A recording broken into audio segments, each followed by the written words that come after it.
Avatar Meher బాబాకి జై. జై బాబా అండి, అందరికీ జై బాబా. ప్రభు ఇచ్చిన ఈ అవకాశంలో ప్రార్థనా గీతాన్ని మెహర్ దినేష్ పాడతారు. మెహర్ దినేష్ అని చెప్పాను. హారతి పుష్పలత గారు, చలని నా స్వామి జ్యోతి గారు. జై బాబా దినేష్. जय बाबा अम्मा। अवतार मेहर बाबा की जय।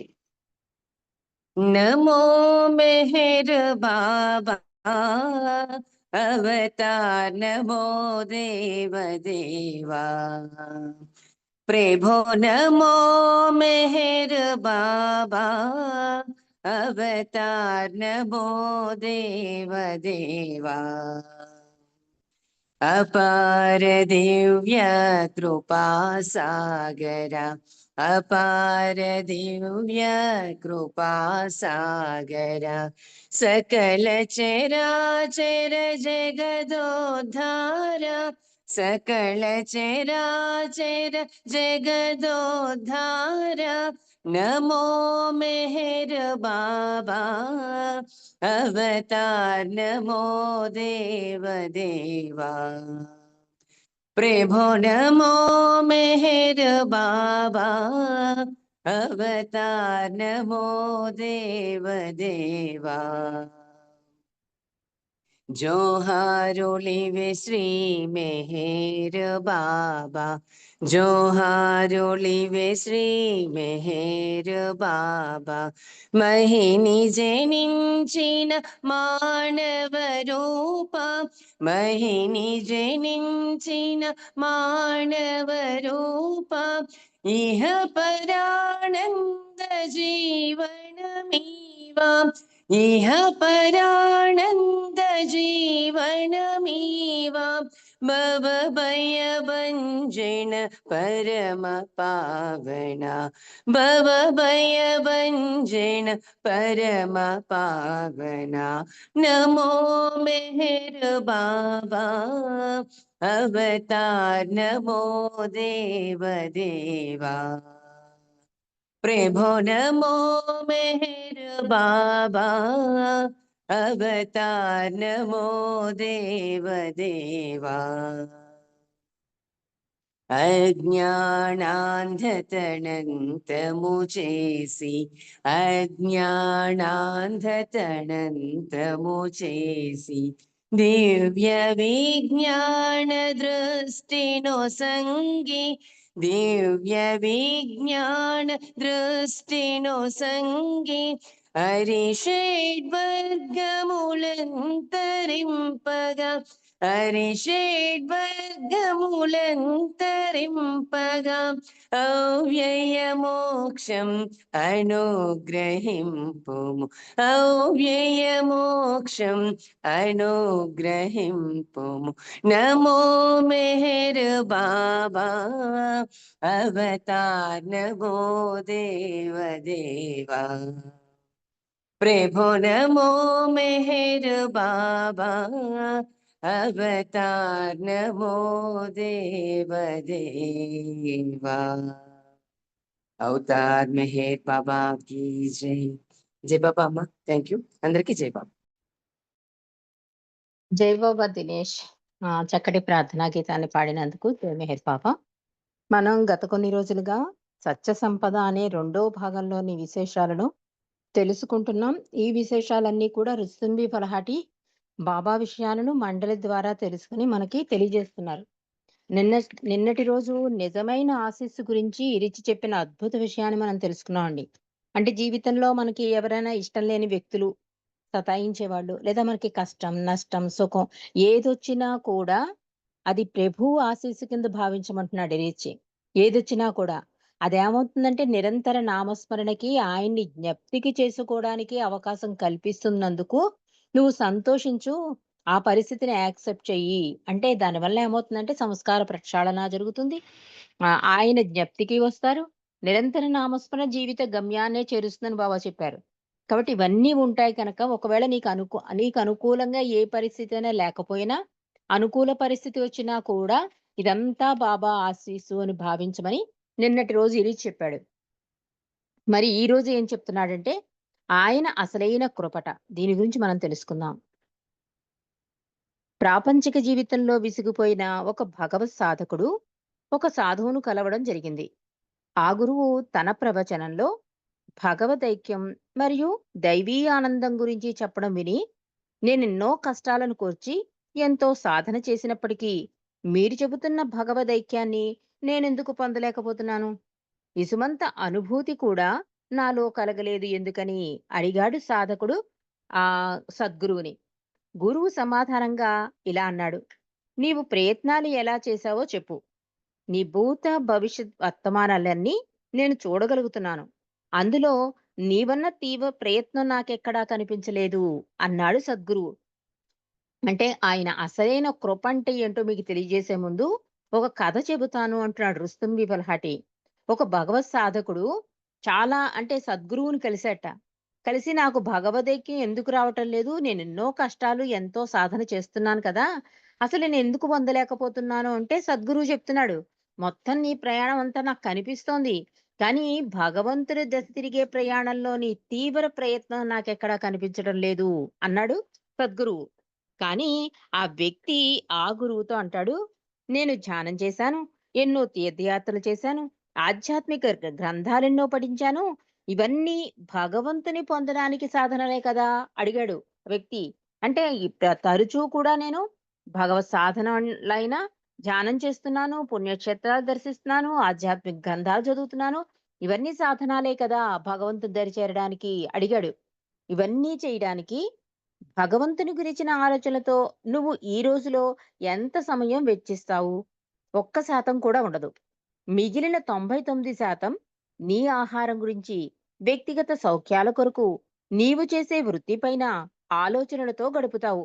నీవు దేవుణ్ణి పొందాలంటే నీవు ఆయన కోసం వెచ్చించే సమయం అధికాధికంగా పెరగడం ముఖ్యం. 99% సమయం భగవద్ధ్యాసలో, ఒక్క శాతం మిగిలిన నీ సౌఖ్యాల కోసం ఆలోచించినప్పుడే నీవు భగవంతుని కొరకు తీవ్ర ప్రయత్నం చేస్తున్నట్లు అవుతుంది. అలా నీవు చెయ్యనారంభిస్తే దైవీ ఆనందం ఎలా ఉంటుందో అనుభూతి చెందగలవు. ఇంకప్పుడు కంప్లెయింట్స్ ఉండవనమాట.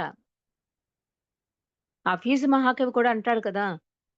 ఎందుకు? ఏమిటి? అంటే ఇప్పుడు తన సాధకుడు కూడా అలాగే అడుగుతున్నాడు. నేనిన్ని చేశాను, నేనన్ని చేశాను, భగవంతుడు కృపెందుకు వర్షించట్లేదంటే, నువ్వు ఆ అనుభూతి పొందితే కంప్లెయింట్స్ ఉండవింక.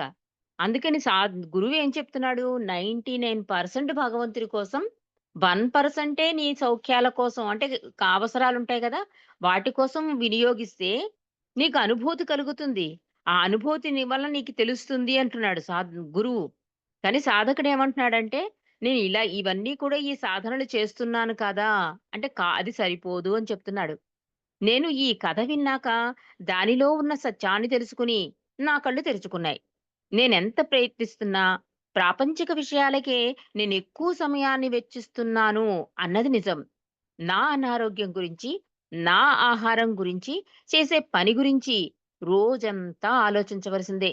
నాలాంటి అల్ప ప్రేమికునికి ఇలాంటి కథల ద్వారా బాబాను అధికాధికంగా స్మరించడం నేర్పిస్తున్నదని నేర్పిస్తున్నది బాబా కరుణయే చెప్తున్నాడు రుస్తుం.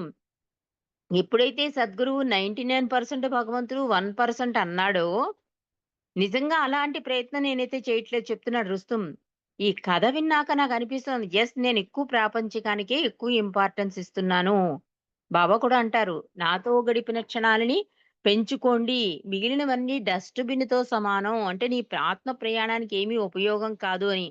ఇక్కడ రుస్తుం కూడా అదే అంటున్నాడు. నేను రోజులో నా అనారోగ్యం, నా తిండి, దీని గురించే నా పుస్తకం, ఈ పుస్తకం రాయడం, దీని గురించే ఆలోచించవచ్చానే తప్ప ఎక్కువగా నేను బాబాతో ఉండడానికి కానీ, బాబా స్మరణ చేయడానికి గానీ ప్రయత్నించలేదు.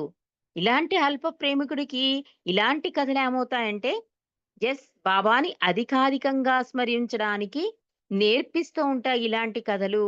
మనకు కూడా అనిపిస్తుంది కదా! అయ్య బాబోయ్! 1% భగవంతుడికి 99% మనకి మన కోసం చూసుకుంటున్నామా? ఎంత వేస్ట్ చేసుకుంటున్నాం అనిపిస్తుంది ఈ కథ వినగానే. ఆచరించడం కష్టమైనా ముందు అంగీకరిస్తుంది మన హృదయం. మనం కూడా పెంచుకోవాలి ఆయనతో గడిపే క్షణాలని. అలాగే రుస్తుం కూడా భావిస్తున్నాడు. ఈ సందర్భంలో ఇలిచి చెప్పిన మాటలు నాకు గుర్తుకు వస్తున్నాయి. భగవంతుని కొరకు ఎక్కువ సమయం వెచ్చించడం మొదలుపెట్టిన ఆరంభంలో మనసుకది ఇష్టముండదు.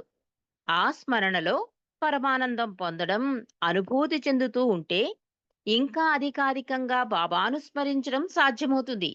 ఎంత చేసినా కూడా ఇంకా తక్కువే అనిపిస్తుంది. ఆ భావనే ఇంకా ఇంకా భగవంతుని ధ్యాసలో గడపడానికి నిన్ను ప్రోత్సహిస్తుంది. అలా క్రమంగా సృష్టిలోని ప్రతీదీ నిన్ను ఆయననే స్మరణ తెచ్చేటట్లు చేస్తుంది. అదే ఆయన మనపై కురిపించే నిజమైన కరుణా కృప అన్నారు ఇరిచి. బాబా కూడా భగవంతుణ్ణి ఎలా స్మరణ చెయ్యాలి, మానవ రూపధారి అయిన అవతార పురుషుణ్ణి ఎలా స్మరణ చేయాలని చెప్పారు ఒకసారి. ఎలా ప్రేమించాలి అని. బాబా ఏం చెప్తారంటే ఫస్ట్ మనసుని అంటే స్థిరంగా ఉండేలా చెయ్యాలి. దానికెప్పుడూ కూడా కదలిక, ఆలోచనలు ఎక్కువ చేస్తూ ఉంటుంది మనసుని. అందుకు ముందు దానికి అలవాటు చెయ్యాలి. మనం మనం స్కైప్ అలవాటు చేశాం కనుకే మన మనసు మాట వినకుండా హృదయం మాట విని ఏ టైం పడితే ఆ టైంలో జాయిన్ అయిపోయి అనువైన టైంల్లో జాయిన్ అయిపోయి మనం బాబా విషయాలు వింటున్నామంటే మనం హృదయానికి అలవాటు చేశాం. ఇక్కడ ఇరిచ్చి కూడా ఏం చెప్తున్నాడు? భగవంతుని కొరకు ఎక్కువ సమయం వెచ్చించడం మొదలుపెట్టినప్పుడు, మనసు చాలా డిస్టర్బ్ చేసేస్తుంది. దీని తర్వాత చేద్దాం, దాని తర్వాత చేద్దాం, ఇలా చేస్తుంది. కానీ ఒక్కసారి మనసు పట్టుకుందనుకోండి, నిన్ను అదే జ్ఞాపకం చేస్తుంది. వెళ్ళు స్కైప్‌లో బాబా విషయాలు విను, బాబా పాటలు విను. అదే జ్ఞాపకం చేస్తుంటే మనం మర్చిపోయినా కూడా.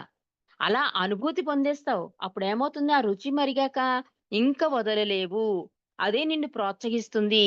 అలా క్రమంగా ఏమవుతుంది, మనం మార్నింగ్ నుంచి ఒక దగ్గర దగ్గర కొన్ని అవర్స్ బాబా విషయాలు వింటున్నాం కనుక, మనం మార్నింగ్ నుంచి నైట్ పడుకునే వరకు ఈ అనవసరంగా గడిచే క్షణాల్లో కూడా మనకి బాబా గుర్తుకొచ్చే క్షణాలుంటాయండి. ఈ విషయంలో బాబా ఏమన్నారో, లేతే ఇంత అద్భుతమైన పండు బాబా ఎలా సృష్టించాడో అలా జ్ఞాపకం చేసుకుంటూ ఉంటాం. అలాగా సృష్టిలోని ప్రతీదీ నిన్ను ఆయన స్మరణకు తెచ్చేటట్టు చేస్తుంది. అదే అలా స్మరణకి తేవడమే ఆయన కృపావర్షం అంటున్నాడు. అంటే ఒక అడుగు ముందుకేస్తే 9 అడుగులు నీతో వేస్తాననడానికి కారణం ఇదండి. ఒక అడుగు మనం వేసేసి, తండ్రి నీ గురించి తెలుసుకోవాలి. మేమింకా మారాలి. ఇంకా నీ కొంగు గట్టిగా పట్టుకోవాలి. నీ ప్రేమలో మునిగిపోవాలి. ప్రాపంచికాన్ని డిటాచ్ అయ్యి నీతోనే అటాచ్ అవ్వాలి. ఈ ఈ తపన ఉంది చూసారా? ఒక అడుగు ముందుకు వేసేసింది. అందుకే మనకు 5 ఏళ్ల నుంచి, 6 ఏళ్ల నుంచి కూడా మనం ఏదో రకంగా బాబా విషయాలు రోజులో కొన్ని గంటలో, కొన్ని నిమిషాలో వినగలిగే భాగ్యం మన జన్మకొచ్చింది. అంటే అది ఆయన కృపావర్షం అని మనం భావించాలి. ఇలా ఈ రకంగా ప్రభు కృప ఎలా ఉంటుందో మనం తెలుసుకున్నాం. ఇక సంసిద్ధత గురించి ఏం చెప్తారో విందాం. ఈ సంసిద్ధత గురించి చెప్పేటప్పుడు రుస్తుంబి ఫలహాటి ఇందాకట్లాగే కథ చెప్పినట్లే ఇప్పుడు కూడా రామకృష్ణ పరమహంస గురించి చెప్తున్నాడు. సంసిద్ధత విషయంలో రామకృష్ణ పరమహంస అంటారట, శిష్యుడు ఎప్పుడైతే సంసిద్ధంగా ఉంటాడో అప్పుడు గురువు రావాలి మరియు ప్రభువు ప్రత్యక్షమవ్వాలి అనేది రామకృష్ణ పరమహంస చెప్పే మాట. సాధకుడు తయారుగా ఉంటే గురువును వెతుక్కుంటూ తిరిగే పని లేదని ఇరిచ్చి చెబుతూ పై మాటను తరచూ ఉపయోగించేవారు. నిజంగా మనం అద్భుత భాగ్యశాలులమే. తండ్రే మనల్ని ప్రేమించి తన ఒడిలోకి లాక్కున్నాడు అంటే నిజంగా లాస్ట్ జన్మలో ఎన్నో జన్మల పుణ్యఫలం అవతారునితో అనుబంధం అని రాస్తాడు ఒక ప్రేమికుడు. అది ఎంత సత్యమో ఇప్పుడు రామకృష్ణ పరమహంసేనా ఇరిచ్చి చెప్పినా కూడా. ఏమంటున్నారు రామకృష్ణ పరమహంస? శిష్యుడు కనుక సంసిద్ధమైపోతే గురువే వస్తాట ఆయన దగ్గరికి. ఇరిచ్చి కూడా ఏమంటున్నాడు? వెతుక్కోవలసిన పని లేదు. గురువే వెతుక్కుంటూ వస్తాడు అని చెప్తున్నాడు. కాబట్టి వాడు భగవన్నామస్మరణ ద్వారా తుచ్చమైన కోరికలను, అరిషద్వర్గాలను జయించగలమని అనుకోవచ్చును. అంటే ఆహ్, మళ్ళీ ఇంకొక్కసారి చూద్దాం. ఇరిచ్చి ఏమని చెప్తున్నాడంటే, సాధకుడు తయారుగా ఉంటే గురువుని వెతుక్కుంటూ తిరిగే పని లేదని ఇరిచ్చి చెబితే పై మాటలను తరచూ ఉపయోగించేవాడు. అంటే బుద్ధుడి మాటలను చెప్పేవాట ఇరిచి. వెతుక్కోక్కర్లేదు అని. భగవన్ నామస్మరణ ద్వారా తుచ్చమైన కోరికలను, అరిషద్వర్గాలను జయించగలమని అనుకోవచ్చును. అలా తయారు కాగానే గురువు వస్తాడు మరియు ప్రభువు ప్రత్యక్షమవుతాడు. ఈ విషయం ఇంకా స్పష్టంగా అర్థం కావడానికి ఇరిచి ఒక కథను చెప్పాడు. అది మనం తెలుసుకుందాం అంటున్నాడు రుస్తుం. అది రామకృష్ణ పరమహంస సమయంలో జరిగిన సంఘటన. ఒకరోజు రామకృష్ణ పరమహంస శిష్యుల్లో ఒకడు ఆయనను ఇలా అడిగాడు. మనం సంసిద్ధులుగా ఉంటే ప్రభువు కనిపిస్తాడు అన్నారు కదా! అది సరిగ్గా ఎప్పుడు జరుగుతుందో మీరు చెప్పగలరా? గురువు వచ్చే సమయం ఆసన్నమైనట్లు మాకెలా తెలుస్తుంది? ఒక ఆత్మ దేవుని కొరకు సంసిద్ధంగా ఉందని చెప్పడానికి ఏ స్థితికి చేరుకోవాలో చెప్పగలరా? చాలా అద్భుతమైన ప్రశ్న. మనకు కూడా వస్తుంది ఇది. రామకృష్ణ పరమహంసని ఒక శిష్యుడు అడిగట. అంటే మనం సంసిద్ధులుగా ఉన్నామని ప్రభువు కనిపిస్తుంది కదా!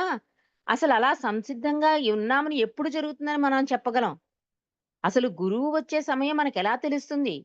ఒక ఆత్మ దేవుని కొరకు సంసిద్ధంగా ఉందని చెప్పడానికి ఎలాంటి స్థితి పొందాలి ఆ ఆత్మ? అడిగాడు శిష్యుడు. దానికి సమాధానంగా పరమహంస తన కూడా అతడిని రమ్మని, వీరిద్దరూ ఒక నది ఒడ్డుకు చేరాక రామకృష్ణ పరమహంస తన వస్త్రాలను విడిచి శిష్యుణ్ణి కూడా అలా చేయమన్నాడు. వారిద్దరూ చిన్న అంగోస్త్రం మాత్రమే ధరించి నీళ్ళలోకి దిగారు. నీరు ఛాతీలోతు ఉంది. గురువు శిష్యుని తల పట్టుకుని నీళ్ళలోకి ముంచి పైకి లేవకుండా నొక్కిపెట్టాడు. శిష్యుడు ఊపిరందక ఇబ్బంది పడ్డాడు. తిరిచి కథ చెబుతూ ఆగి, ఒకవేళ మీరే కనుక మీ తలను నీళ్ళలో ముంచి పైకి లేవనీయకుండా చేస్తే ఎలా ఉంటుంది మీకు? ఎలాంటి భయంకర స్థితి ఉంటుందో తెలుసా మీకు? ఎలా ఉంటుందా పరిస్థితి? అడుగుతున్నాడు ఇరిచి. అంటే ఆ కథ మీద దృష్టి పెడుతున్నారా? వీళ్ళ మనసు పక్కకు పోకుండా మళ్ళీ కథ మీదకి రావడం కోసం మధ్యలో ఒకసారి పాజ్ చేసి మళ్ళీ క్వెషన్‌లేస్తూ ఉంటాడండి ఇరిచి. అద్భుతమైన ప్రక్రియ కూడా అది. ఇరిచి ఏమని అడుగుతున్నాడు? ఇప్పటిదాకా కథ చెప్పాడు కదా! ఈ నీళ్ళలో ముంచాడు కదా గురువు మరి శిష్యుణ్ణి. ఆ పరిస్థితి ఎలాంటిదో, ఎంత భయంకరమైన స్థితో అసలు మీకు తెలుసా? ఎలా ఉంటుందంటే ఊపిరి అందక కొట్టుకుంటావు చెప్తున్నాడు ఇరిచి. ఎలా ఉంటుందప్పుడు నీళ్ళలో మునిగిన వాడికి? ఊపిరి అందకుండా ఉంటుంది. ఎలాగైనా పైకి లేవాలని అనుకుంటాడు. ఎందుకంటే అలాగే నీళ్ళలో ఊపిరి తీసుకోకుండా ఉంటే మరణించడం ఖాయం. ఆ శిష్యుడి పరిస్థితి అదే అన్నారు ఇరిచ్చి. అతడు జీవించి ఉండడం కోసం పెనుగులాడుతున్నాడు. అప్పుడేం ప్రయత్నం చేస్తాడు? ఇంకేమీ గుర్తురావండి. వెంటనే ముందు ప్రాణాన్ని రక్షించుకోవాలి. దీని మీదే ఉంటుంది కదా ధ్యాస, తపన. అలా ఉంటుంది శిష్యుడి పరిస్థితి అని చెప్తున్నాడు. గురువు అతన్ని పైకి లేవనీయకుండా నీళ్లలో తలను నొక్కిపెట్టాడు. గురువుకు అన్నీ తెలుసు కాబట్టి అతనికి ప్రమాదం అతి దగ్గరలో పొంచి ఉండగా శిష్యుణ్ణి పైకి లేపాడు గురువు. శిష్యుడు ఊపిరి తీసుకోవడం ప్రారంభించాడు. అతనికి ఊపిరిని నిలబెట్టుకోవడానికి, తనను తాను సంభాళించుకోవడానికి కొంత సమయం పట్టింది శిష్యుడికి. పరమహంస పిదపాతడిని, చెప్పు, నిన్ను నేను నీళ్లలో నుండి బయటికి తీసే క్షణం ముందు నీ మనసులో ఏ ఆలోచన కలిగిందో చెప్పు అన్నాడు గురువు శిష్యుణ్ణి. శిష్యుడంటాడు, గురువర్యా, చివరి క్షణంలో నా మదిలో మెదిలిన ఆలోచన ఏమిటంటే, మీరు అలాగే ఇంకొక్క క్షణం పట్టి ఉంచితే నేను మరణిస్తాను అనే ఆలోచనలో ఉన్నాను అన్నాడు శిష్యుడు. పరమహంస అలాంటి భావనే భగవంతుణ్ణి దర్శించుకోవడానికి, ఆయనలో ఐక్యం కావడానికి నీకు కలిగితే, దేవుని చూడందే ఒక్క క్షణం కూడా నీవు బతకలేనని అనుకుంటే, దేవుడు నీకు కనిపించే సమయం వచ్చిందని నీకు తెలుస్తుంది. అంత తీవ్ర తపన ఉండాలన్నమాట. అందుకే బాబా 7 రియాలిటీస్ అన్నారు చూడండి. అది తప్ప ఇంకోటి ఉండకూడదు. ఒక ప్రేమైనా, ఒక సర్వార్పణైనా, ఒక త్యాగమైనా, ఇలాంటి తపనైనా అది తప్ప ఇంకోటి ఉండకూడదు. ఇప్పుడు నీళ్ళలో మునిగిపోతున్న వాడికి ఏముంటుందండి తపన? ప్రాణం నిలబెట్టుకోవాలి, ప్రాణం నిలబెట్టుకోవాలి. దీని మీదే ఉంటుంది కదా దృష్టి.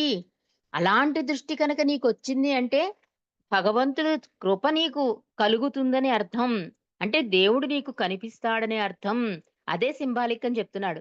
అంటే అంత తీవ్ర తపన ఉండాలమాట. ఇంకే ఆలోచన ఉండకూడదు. కానీ ఆ భావన నిరంతరం నీలో కొనసాగాలి. ఇప్పుడు నీళ్ళలో మునిగిపోయావు కనుక, పైకొచ్చేసావు కనుక ఆ తపన రక్షించింది. కానీ ఈ తపన నీకు అక్కడితో అవ్వకూడదు.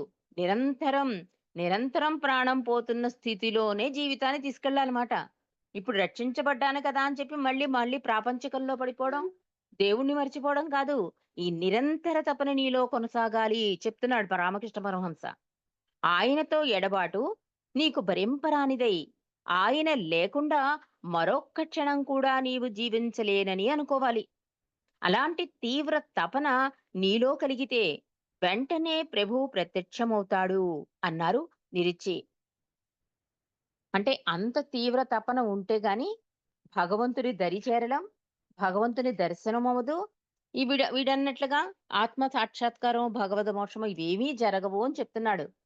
కానీ నీ ప్రయత్నం సిన్సియర్‌గా ఉంటే మాత్రం ఆయనే భుజం తట్టి తీసుకెళ్తాడని కూడా బాబా భరోసా ఇచ్చారు. అందుకే మై విష్‌లో కూడా ఆఖరి క్షణాల్లో నా నామస్మరణ చేసుకుంటే నిన్ను నా దగ్గరికి తీసుకెళ్తానని ఈ అవతారంలో చాలా సులువుతరం చేసేసాడు బాబా. ఆ నిరంతర నామస్మరణ చేయడం వల్ల ఏమవుతుందంటే ఆఖరి గడియల్లో బాబాయే ఇష్టం కనుక ఆ నామస్మరణే కలిగి ఆయనలో ఐక్యమవడానికి అవకాశం ఉంటుంది గనక బాబా లవర్స్ కి ఆయన్నే పట్టుకుని ఆయన నామస్మరణలోనే బాబా చెప్పినట్టుగానే జీవితం అయితే నెక్స్ట్ జన్మ ఉండదు అని చెప్పడానికి కూడా కారణం ఇది. అంతేగాని బాబా ప్రేమికులుగా ఉండి మనం బాబా చెప్పినట్లుగా కాకుండా ప్రేయర్స్ చేసేస్తూ సహవాసులకెళ్ళిపోతూ దర్శనం చేసుకున్నంత మాత్రాన మనకి నెక్స్ట్ బర్త్ ఉండదా అండి అంటే అది కాదు అంటున్నారు ఇక్కడ. ఇక్కడ రామకృష్ణ పరమహంస చెప్పినా, బాబా చెప్పినా, ఎరిచి చెప్పినా కూడా ఈ తీవ్ర తపన ఉండాలమాట. మనకి చూడండి మనకి చిన్న ఎగ్జాంపుల్. మన ఆత్మ ఏంటి? పరమానంద స్థితినే కోరుతుంది. కానీ మనం ఏం చేస్తామంటే మాయ ముసుగు వలన నేను ఆత్మని కాదు అనుకుని, నేను ఫలానా, నా కంఫర్ట్, నా తిండి, నా సుఖం, తరతరాలు ఆస్తి ఇది కోరుకుంటోంది. ఈ మాయ ముసుగు వలన. కానీ మనం ఎప్పుడైతే మెహరాబాద్ ఎళ్తామో అక్కడ మనల్ని మనం మరిచిపోవడానికి గల కారణం ఏంటంటే, అక్కడ పరమాత్ముడు తిరిగిన ప్లేస్ అండి. దానివల్ల ఆత్మ పరమానందం పొందుతుంది. అనిర్వచనమైన ఆనందం పొందుతాం. ప్రతి వాళ్ళు ఒక బాబా ప్రేమికుడే కాదు. ఔటర్ వెళ్ళినా కూడా స్వర్గంలా ఉందండి మెహరాబాదు అన్న వాళ్ళు ఉన్నారు. అన్న అనుభూతి పొందిన వాళ్ళు కూడా ఉన్నారు. మనం లోపలికెళ్ళేటప్పుడు అనుకుంటాం ఏవేవో అడుగుదామని. కానీ లోపలికెళ్ళేసరికి వైట్ పేపర్ అయిపోతుంది మన మైండు. ఏమడుగుతున్నామో, ఏమడగాలో అసలు ఏమీ తెలీదు. అలా చూస్తూ ఒక్క సెకండ్ నిలబడిపోతుంది మన మనస్సు. అదే ఆత్మానంద స్థితండి. మళ్ళీ బయటికొచ్చేసాక మళ్ళీ తొడిగేసుకుంటాం. మళ్ళీ మన కోరికలు, మన కంఫర్టు, మనం ఎన్నింటికెళ్ళాలి ఇలా వెళ్ళిపోతూ ఉంటాం. కానీ ఎంత వెళ్ళినా కూడా ఆత్మలో చిన్న అనుభూతి అలా ఉండిపోతుంది. మన ఊరొచ్చేసినా, మన ఇంట్లో పడుకొని లేచాక కూడా ఇంకా మెహరాబాద్‌లో ఉన్నామేమో, డీ హాస్టల్‌లో ఉన్నామేమో, రొటీన్‌కి రావడానికి ఇష్టపడదు. కానీ మనం దీన్ని డామినేట్ చేసేస్తామాట. ఎందుకంటే రొటీన్‌లో పడిపోవాలి. మన ఉద్యోగం, మన కుటుంబం ఇది డామినేట్ చేసి ఏమవుతుందంటే బలవంతంగా మన స్థితిని ప్రాపంచికంతో అటాచ్ చేస్తాం. ఇది తప్పదు. కానీ ఇక్కడ ఈడ్చైనా రామకృష్ణ పరమహంసేనా అందుకే బాబా బాధ్యతలని నేనిచ్చిన బాధ్యతగా అన్నారు. అందుకే మనం మెహరాబాద్‌లో ఉన్నా, ఎక్కడున్నా, ఎవరితో ఉన్నా బాబాతోనే ఉంటున్నాము. అంటే మైండ్‌లో బాబా స్మరణ, బాబా మీద దృష్టి తప్ప, చేసే ప్రతి పని ఆయనకి అప్పగించడం తప్ప, ఆయన బాధ్యతగా చేయడం తప్ప, ఇవన్నీ కూడా అలవరుచుకోవాలండి. ఏ పని చేస్తున్నా అందుకే ముందు జై బాబా అనడం, బాబాకి చెప్పి వెళ్ళడం, బాబాకి అప్పగించడం ఇవన్నీ ఏమవుతాయంటే ఇంకెందులోనూ మమేకం అయిపోదనమాట. మనం మెహరాబాద్ ఎళ్ళకపోయినా ఇంట్లో ఉన్నా కూడా బాబాతో ఉండే అనుభూతిని మనం పొందుతాం. అప్పుడు తప్పకుండా ఆయన కృపా వర్షం కలిగిస్తుంది. మరి బాలనాటు వాళ్ళు కూడా బాబా వెళ్ళిపోయినా బాబాతో ఉన్నట్టుగా ప్రతి చర్య చేసేవాడు చూడండి. బాలనాడు బుక్ చదువుతుంటే మనకి ఎంత ఆనందం కలుగుతుంది. ఎందుకంటే ఆత్మ స్థితే అది. భగవంతుడితో ఉండాలనే కోరుకుంటుందది. కానీ మనం వేసిన ఈ మాయ తెరల వలన అది అందులో మగ్గిపోతూ ఉంటుంది. కానీ అదృష్ట భాగ్యశాలులు కనుక మండలి వాళ్ళు ఆయన ఉన్నారు కనుకే ఉండగలిగారు వాళ్ళు. ఎలా ఉన్నారో అంటే ఇరిచ్ చెప్తాడు. ఎప్పుడూ బాబా చెప్పిన డ్యూటీలనే. బాబాకి ఏది ఇష్టం? బాబా నన్నెలా ఉండమన్నారు? బాబా నన్నెలా పిలిచారు? మండలికి చెప్పాట బాబా భౌతికంగా దూరమయ్యాక, మండలి అయోమయంలో పడిపోతే ఇరిచ్ అంటాడు, "ఇన్నాళ్ళు బాబా మనతో ఉన్నారు. ఇప్పుడు మనం బాబాతో ఉండే సమయం ఆసన్నమైంది." ఎంత అద్భుతమైన మాటో చూడండి. ఇప్పుడు మనమందరం కూడా చేయవలసిందదే. తండ్రి మన దగ్గరికొచ్చేసాడు. సర్వాంతర్యామి అయిపోయాడు. ప్రతి ఒక్కరి హృదయంలో ఉన్నాను అన్నాడు. అలాంటప్పుడు మనం ఏం చేయాలి? మరంత బాబాకి అటాచ్ అయి ఉండాలి. అందుకే మండలితో ఇరిచ్ ఏమంటున్నాడు? ఇన్నాళ్ళు బాబా మనతో ఉన్నారు. అప్పుడు నీకేదో ఇచ్చుంటారు కదా! ఇంపార్టెన్సు. ఏదో 104 అని పిలిచేవారు. అందుకే నిక్ నేమ్స్‌తో. ఆ పేరు పిలవగానే బాబా స్పృహలోకొచ్చేస్తారు. అలా నీకు కొన్ని డ్యూటీస్ ఇచ్చుంటారు. ఆ డ్యూటీలు బాబా ఉన్నప్పుడు ఎలాగ చేశావో అలాగే చేసుకో. అదే నిరంతర నామస్మరణ, అదే బాబాతో ఉండడం అన్నారు. ఆ ఒక్క మాటండి మండలిలో మళ్ళీ సజీవులైపోయారు వాళ్ళు. మళ్ళీ యాక్టివ్‌గా వాళ్ళ పనిలో వాళ్ళు పాల్గొన్నారు. ఇప్పటికీ మనం మెహరాజాద్ వెళ్ళాము అంటే, అప్పుడే బాబా వచ్చి వెళ్లారా అన్నట్టుంటుంది బాబా రూము. ఆ మెహరాజాద్ కూడా, మండలి హాల్ కూడా ఎందుకంత బాబా ప్రెజెన్స్ ఫీల్ అవుతాము అంటే, వాళ్ళందరూ కూడా బాబాని చూస్తున్నారండి. బాబా కంపెనీతో ఉన్నారు వాళ్ళు. ఒక్కొక్కళ్ళకి ఒక్కొక్క అనుభవంతో బాబాతో అటాచ్ అయ్యి ఉన్నారు కనుక, వాళ్ళు ఏం మాట్లాడినా, వాళ్ళేం చూసినా, వాళ్ళని చూస్తూ ఉన్నా, మనం బాబాని చూస్తున్న అనుభూతి ఎందుకు పొందుతాము అంటే, వాళ్ళలో ఉన్న ఆ తీవ్ర తపన, తండ్రి నాతోనే ఉన్నాడు, నాకు ఆర్డర్స్ ఇస్తున్నాడు. వాళ్ళు మాట్లాడినప్పుడు కూడా, ఇవి మా మాటలు కావు, ఇలా అనిపించారు, బాబా మమ్మల్ని ఇలాగే ఉండమన్నారు అని చెప్తారు తప్ప, నేనిలాగే ఉంటాను, అట్లా ఎప్పుడూ మండలందు. బాబా ఏం చెప్పారో అదే చెప్తారు, అదే చేస్తూ ఉన్నారు కూడా ఇప్పటికి కూడా. కాబట్టి ఇలాంటి ప్రయత్నం చెయ్యండి అని ఈరోజు మనకి ఇరిచ్చి రామకృష్ణ పరమహంస ఏమంటున్నారంటే, ఒకసారి వచ్చిపోయేలా ఉండకూడదు తీవ్ర తపన. అది జీవితాంతం వరకు అంటే భగవంతుడిలో కలిసే వరకు ఈ తీవ్ర తపనని పెంచుకుంటూనే పోవాలి. అదే ప్రభువు ప్రత్యక్షమవడానికి కారణమవుతుందని ఈరోజు మనకి తెలియజేశారు. అవతార్ మెహర్ బాబాకి జై. జై బాబా అండి. పుష్పలత గారు హారతి, జ్యోతి గారు చలని నా స్వామి.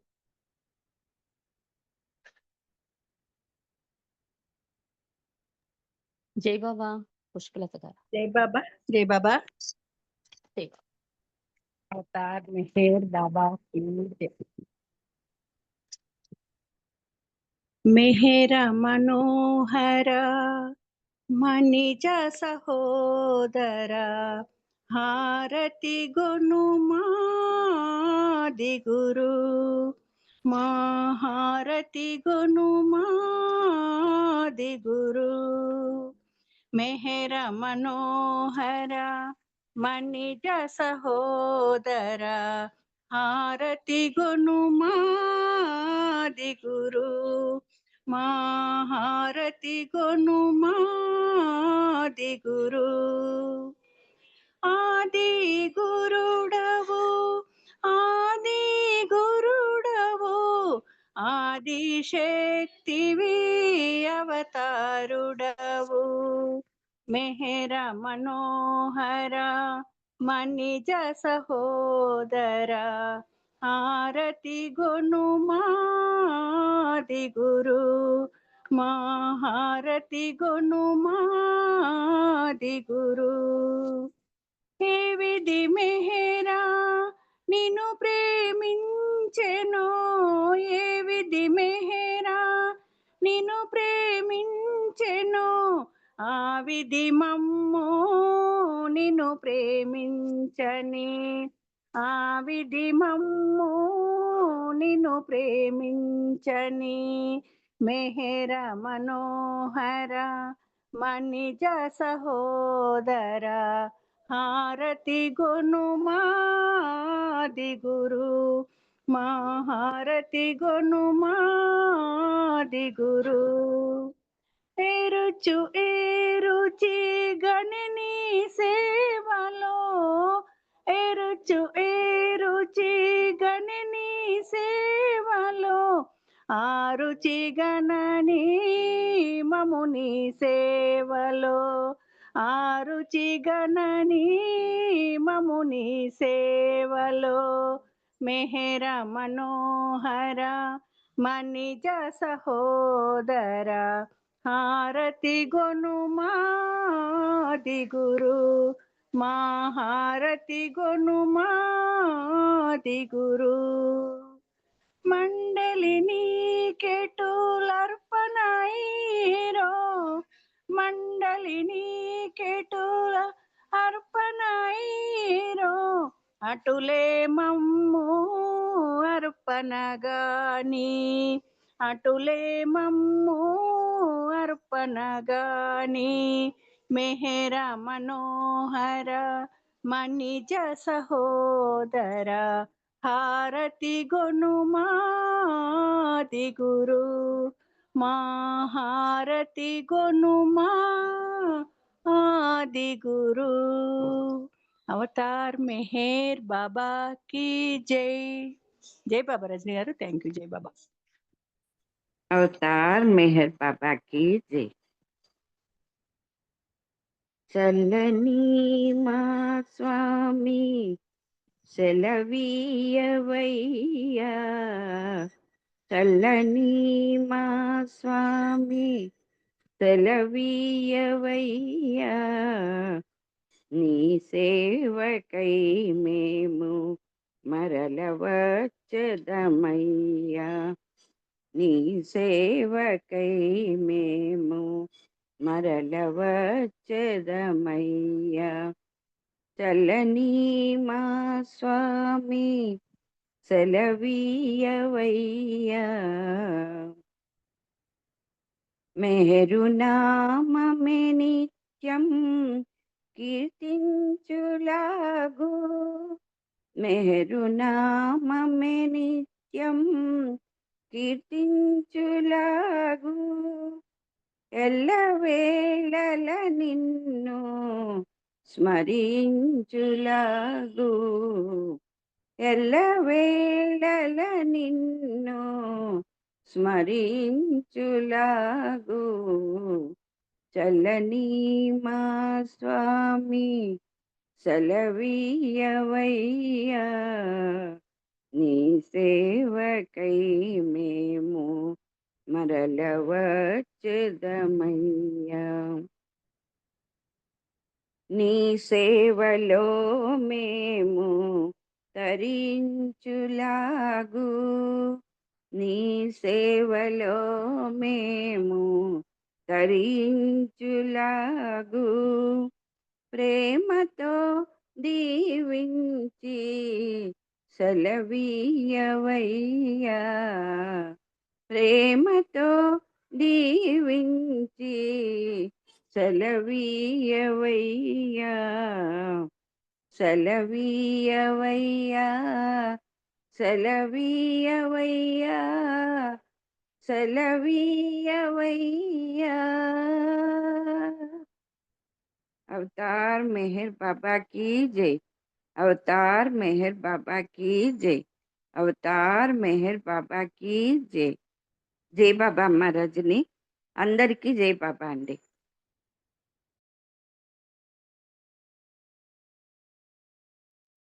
జై